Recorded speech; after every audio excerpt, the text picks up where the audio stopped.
अस्सलामुअलैकुम वरहमतुल्लाहि वबरकातुहू। उम्मीद करता हूँ कि आप लोग सब खैर व आफ़ियत से होंगे।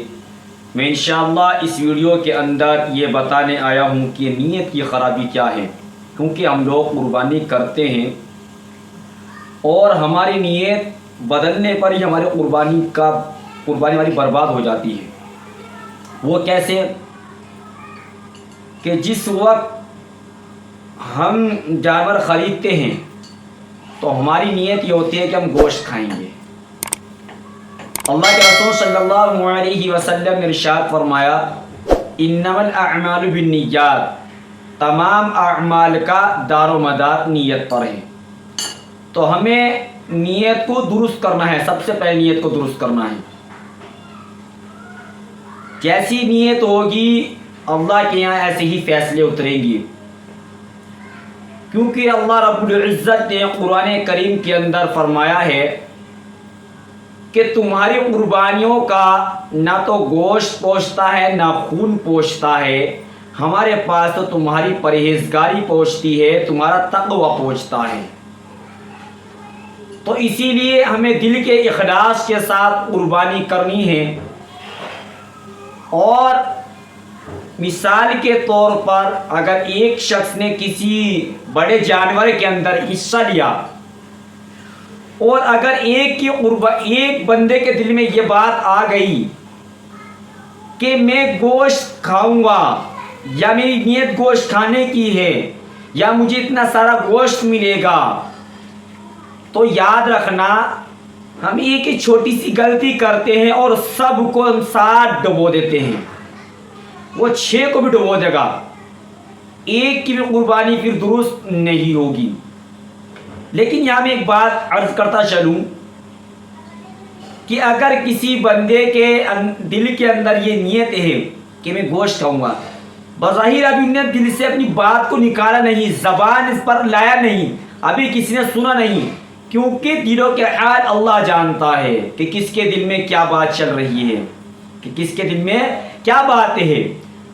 अगर उसके दिल के अंदर गोश्त की नीयत है तो सिर्फ उसी की कुर्बानी ज़ाय होगी, बकिया जो 6 अफराद हैं उनकी कुर्बानी दुरुस्त हो जाएगी।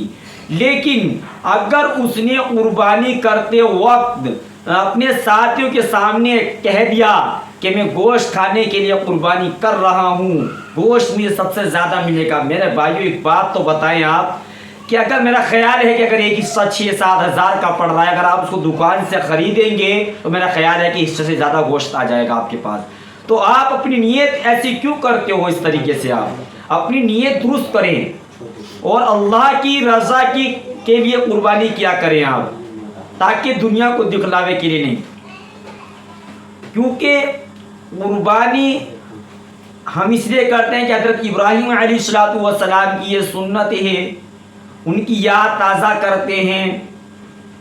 तो इसीलिए हमें अपनी नीयत को बदलना होगा, नीयत इखलास के साथ हमें कुर्बानी करनी होगी, अल्लाह की रज़ा के लिए कुर्बानी करनी होगी, दिखलावे सबको बचना होगा। क्योंकि हम 6-7 हज़ार रुपये का हिस्सा ले लेते हैं, फिर हम ये कर लेते हैं कि हमारा कुर्बानी हमारी ज़ाय हो जाती है। अच्छा, फिर एक सवाल ये करते हैं लोग कि जब एक की नीयत ख़राब हुई तो 7 क्यों डुबोएंगे? भाई अब इसका जवाब सुन लीजिए आप कि बड़ा जानवर तो एक ही है ना, गर्दन तो एक ही है, तो छुरी तो एक पर ही चल रही है। तो इसी तरीके से मिसाल के तौर पर आपको समझाता हूँ। आपने 4 रकात की नमाज की नीयत बांधी, अब आपने 4 रकात की नीयत बांधी और आपके चौथी रकात के अंदर वुज़ू टूट गया और वुज़ू टूटने के बाद आपकी नमाज ख़त्म। अब मैं आपसे पूछना चाहूँ कि आपने अत्तहियात में आपकी वुज़ू टूटी तो आप नमाज दोबारा क्यों पढ़ रहे हैं? आप दोबारा क्यों नमाज पढ़ रहे हैं? बहरहाल आपको समझ में आ गया होगा कि वुज़ू टूटने पर ये 4 रकात आपकी ज़ाय हो गई।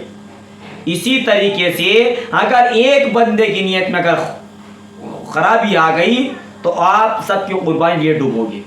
तो इसीलिए अल्लाह की रज़ा की खातिर कुर्बानी करें, अल्लाह को राज़ी करने के लिए कुर्बानी करें और इखलास के साथ करें, अपनी नीयत को दुरुस्त करें। उम्मीद है कि आपको ये मसला समझ में आ गया होगा। मिलते हैं नेक्स्ट वीडियो के साथ, तब तक क्या आप मुझे इजाज़त दें। अस्सलाम वालेकुम व रहमतुल्लाहि व बरकातहू।